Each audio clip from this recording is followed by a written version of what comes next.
Welcome to kitchen diaries. ಇವತ್ತು ನಮ್ಮ kitchen ಡೈರಿಲಿ ಎಗ್ಗಿಂದ ಅಂದರೆ ಮೊಟ್ಟೆಯಿಂದ ಒಂದು ರೆಸಿಪಿನ ಮಾಡಿ ತೋರಿಸ್ತಾ ಇದ್ದೀನಿ. ಮೊಟ್ಟೆ ಮತ್ತು ತರಕಾರಿನ ಉಪಯೋಗಿಸ್ಕೊಂಡು ವೆಜ್ ಎಗ್ ಫ್ರೈಡ್ ರೆಸಿಪಿನ ನಿಮಗೆ ಮಾಡಿ ತೋರಿಸ್ತಾ ಇದ್ದೀನಿ. ಅದು ನನ್ನ ವಿಧದಲ್ಲಿ ನಾನು ಮಕ್ಕಳಿಗೆ ಹೀಗೇ ಮಾಡಿಕೊಡೋದು. ಅದು ತುಂಬಾ ಚೆನ್ನಾಗಿರುತ್ತೆ. ನೀವು ಒಂದ್ಸಲ ಇದನ್ನು ತಪ್ಪದೇ ಟ್ರೈ ಮಾಡಿ. ಈಗ ವಿಡಿಯೋ ನೋಡೋಣ. ಮೊದಲಿಗೆ ನಾನು ಇಲ್ಲಿ ಒಂದು 4ರಿಂದ 5 ಮೊಟ್ಟೆನ ತೆಗೆದಿಟ್ಕೊಂಡಿದ್ದೀನಿ.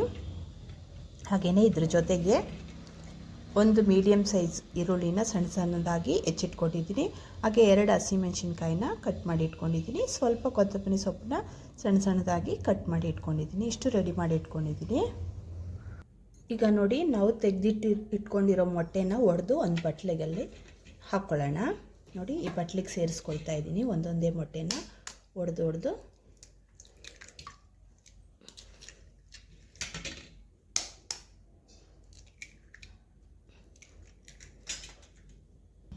ನೋಡಿ 5 ಮೊಟ್ಟೆನೂ ಒಡೆದು ಈ ಬಟ್ಲಿಗೆ ಹಾಕ್ಕೊಂಡಿದ್ದೀನಿ. ಈಗ ನೋಡಿ, ಸ್ಟವ್ ಮೇಲೆ ಒಂದು ಬಾಣಲಿ ಇಟ್ಕೊಂಡಿದ್ದೀನಿ. ಅದಕ್ಕೆ 1 ಟೇಬಲ್ ಸ್ಪೂನಷ್ಟು ಎಣ್ಣೆನ ಹಾಕ್ಕೊಳ್ಳೋಣ. ಎಣ್ಣೆ ಚೆನ್ನಾಗಿ ಬಿಸಿ ಆಗಬೇಕು. ನೋಡಿ, ಈಗ ಎಣ್ಣೆ ಬಿಸಿ ಆಗ್ತಲೇ ನಾವು ಏನು ಮಾಡಬೇಕು, ಇಲ್ಲಿ ನಾವು ಒಡೆದಿಟ್ಕೊಂಡಿದ್ದೀವಲ್ಲ ಮೊಟ್ಟೆನ ಇದಕ್ಕೆ ಸೇರಿಸ್ಕೋಬೇಕು. ಸೇರಿಸ್ಕೊಂಡು ಒಂದು 2 ನಿಮಿಷ ಏನು ಮಾಡಬಾರ್ದು, ಮೊಟ್ಟೆನ ಹಾಗೇ ಬಿಡಬೇಕು. ನೋಡಿ, ಒಂದು 2 ನಿಮಿಷ ಆಗಿದೆ. ಸ್ಟವ್ ಫ್ಲೇಮು ಸಿಮ್ಮಲ್ಲಿ ಇಟ್ಕೋಬೇಕು. ಈಗ ಇದಕ್ಕೆ ಸ್ವಲ್ಪ ಉಪ್ಪನ್ನು ಆ್ಯಡ್ ಮಾಡ್ತಾ ಇದ್ದೀನಿ. ಉಪ್ಪನ್ನು ನೋಡಿಕೊಂಡು ಹಾಕ್ಕೊಳ್ಳಿ. ಉಪ್ಪನ್ನು ಹಾಕೊಂಡ್ಮೇಲೆ ಇದನ್ನು ನಾವು ನೋಡಿ ಮಿಕ್ಸ್ ಮಾಡ್ಕೊಳ್ಳೋಣ. ಮತ್ತು ಒಂದು 50 to 60% ಬೇಯಬೇಕು. ಅಲ್ಲಿವರೆಗೂ ನಾವು ಬಾಣಲಿಲಿ ಹೀಗೆ ಬೇಯಿಸ್ಕೊಳ್ಳೋಣ ಮೊಟ್ಟೆನ. ನೋಡಿ, ಮೊಟ್ಟೆ ಈ ರೀತಿ ಬೆಂದಿದೆ. ನೋಡಿ, ಇಷ್ಟು ಬೆಂದರೆ ಸಾಕು. ಸ್ಟವ್ ಫ್ಲೇಮ್ನ ಆಫ್ ಮಾಡಬೇಕು. ಈ ಥರ ಮೊಟ್ಟೆನ ಫ್ರೈ ಮಾಡಿ ಒಂದು ತಟ್ಟೆಯಲ್ಲಿ ತೆಗೆದಿಟ್ಕೊಳ್ಳೋಣ ನಾವು. ನೋಡಿ, ಒಂದು ತಟ್ಟೆಯಲ್ಲಿ ತೆಗೆದಿಟ್ಕೊಂಡಿದ್ದೀನಿ. ಈಗ ಇದು ಪಕ್ಕಕ್ಕಿರಲಿ. ಅದೇ ಬಾಣಲಿಲಿ ಸ್ವಲ್ಪ ಎಣ್ಣೆನ ಹಾಕ್ಕೊಳ್ಳೋಣ. ಈಗ ಎಣ್ಣೆ ಬಿಸಿಯಾಗಿದೆ ನೋಡಿ. ಈ ಟೈಮಲ್ಲಿ ನಾವಿಲ್ಲಿ ತೆಗೆದಿಟ್ಕೊಂಡಿರ್ತೀವಲ್ಲ ಈರುಳ್ಳಿನ ಸೇರಿಸ್ಕೊಳ್ಳೋಣ.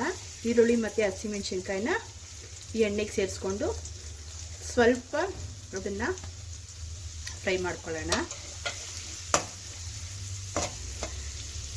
ನೋಡಿ, ಈರುಳ್ಳಿ ಸ್ವಲ್ಪ ಮೆತ್ತಗಾಗಿದೆ. ಈ ಟೈಮಲ್ಲಿ ನಾನಿಲ್ಲಿ ಇದಕ್ಕೆ ಒಂದು ಅರ್ಧ ಸ್ಪೂನಷ್ಟು ಶುಂಠಿ ಬೆಳ್ಳುಳ್ಳಿ ಪೇಸ್ಟನ್ನು ಆ್ಯಡ್ ಮಾಡ್ತಾ ಇದ್ದೀನಿ. ಇದನ್ನು ಹಾಕೊಂಡ್ಮೇಲೆ ಇದರ ಹಸಿ ವಾಸನೆ ಹೋಗೋವರೆಗೂ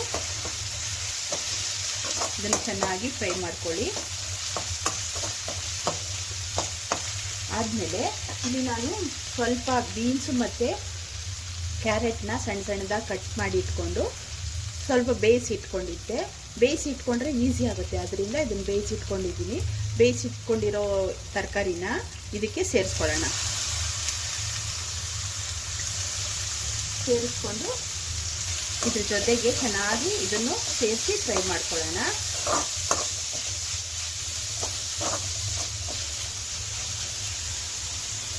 ನೋಡಿ, ಈಗ ಎಲ್ಲನೂ ಚೆನ್ನಾಗಿ ಫ್ರೈ ಆಗಿದೆ. ಈ ಟೈಮಲ್ಲಿ ನಾವಿಲ್ಲಿ ಮೊಟ್ಟೆನ ಫ್ರೈ ಮಾಡಿ ಇಟ್ಕೊಂಡಿರ್ತೀವಲ್ಲ ಅದನ್ನು ಇದಕ್ಕೆ ಸೇರಿಸ್ಕೋಬೇಕು.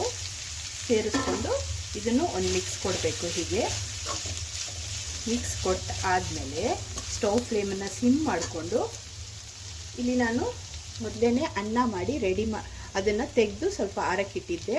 ಹಾಗಾಗಿ ಅನ್ನನ ಇದ್ರ ಮೇಲೆ ಹಾಕ್ಕೊಳ್ತಾ ಇದ್ದೀನಿ. ನೋಡಿ, ಹಾಕ್ಕೊಂಡ್ಮೇಲೆ ಇದಕ್ಕೆ ಬೇಕಾದಷ್ಟು ಉಪ್ಪು ನೀವು ರುಚಿಗೆ ತಕ್ಕಷ್ಟು ನೋಡಿಕೊಂಡು ಹಾಕ್ಕೊಳ್ಳಿ.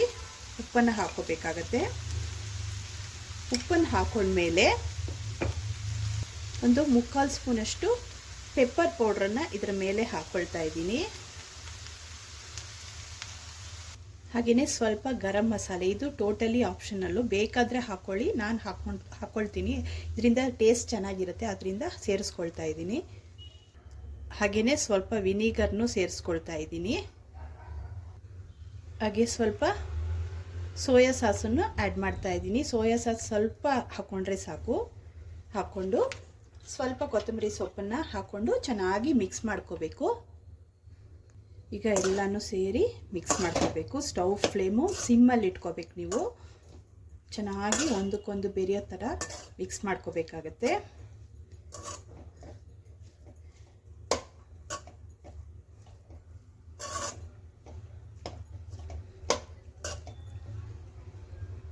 ನೋಡಿ ಮಿಕ್ಸ್ ಮಾಡಿದ್ಮೇಲೆ ಚೆನ್ನಾಗಿ ಮಿಕ್ಸ್ ಮಾಡಿದ್ಮೇಲೆ ಸ್ಟವ್ ಫ್ಲೇಮ್ನ ಸಿಮ್ ಮಾಡಿಕೊಂಡು ಇದನ್ನು ಹಾಗೆಯೇ ಒಂದು 2 ನಿಮಿಷ ಕ್ಲೋಸ್ ಮಾಡಿಡಬೇಕು. ನೋಡಿ 2 ನಿಮಿಷ ಆದಮೇಲೆ ಓಪನ್ ಮಾಡಿ ಇನ್ನೊಂದ್ಸಲ ಮಿಕ್ಸ್ ಮಾಡ್ಕೊಳ್ಳಿ. ಸೂಪರ್ ಟೇಸ್ಟ್ ಆಗಿರೋ ವೆಜ್ ಎಗ್ ಫ್ರೈಡ್ ರೈಸು ರೆಡಿಯಾಗಿದೆ. ಈಗ ಇದನ್ನು ಸರ್ವಿಂಗ್ ಬೌಲ್ಗೆ ಸರ್ವ್ ಮಾಡ್ಕೊಳ್ತೀನಿ. ನೋಡಿ ಸರ್ವಿಂಗ್ ಬೌಲ್ಗೆ ಸರ್ವ್ ಮಾಡ್ಕೊಂಡಿದ್ದೀನಿ. ಇದು ತುಂಬಾ ಟೇಸ್ಟಾಗಿರುತ್ತೆ. ಒಮ್ಮೊಮ್ಮೆ ನಿಮಗೆ ಸಾರು ಮಾಡೋಕ್ಕೆ ಬೇಜಾರಾದಾಗ ಈ ಥರ ರೆಸಿಪಿನ ಮಕ್ಕಳಿಗೆ ಮಾಡಿಕೊಡಿ, ತುಂಬಾ ಇಷ್ಟಪಟ್ಟು ತಿಂತಾರೆ. ನಾವು ತಿನ್ನೋದಕ್ಕೆ ತುಂಬಾ ಚೆನ್ನಾಗಿರುತ್ತೆ. ಒಂದು 5ರಿಂದ 10 ನಿಮಿಷದೊಳಗಡೆ ಬೇಗನೆ ನಾವು ರೆಡಿ ಮಾಡಿ ತಗೋಬೋದು. ಇವತ್ತಿನ ರೆಸಿಪಿ ಏನಾದರೂ ನಿಮ್ಗೆ ಇಷ್ಟವಾದರೆ ಲೈಕ್ ಮಾಡಿ, ಶೇರ್ ಮಾಡಿ ಮತ್ತು ಸಬ್ಸ್ಕ್ರೈಬ್ ಮಾಡೋದನ್ನ ಖಂಡಿತ ಮರಿಬೇಡಿ.